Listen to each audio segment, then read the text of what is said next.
In this video, we will see transforming labels into hyperlinks with .NET MAUI.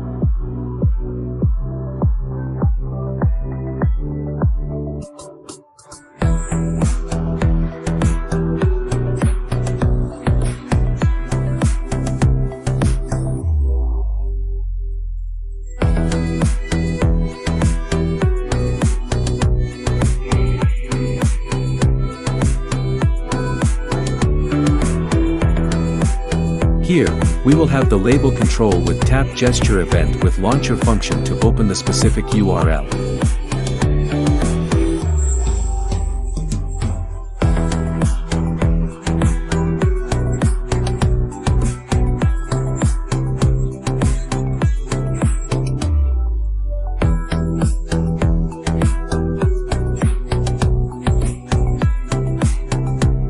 You can refer the demo video for better understanding the implementation sample.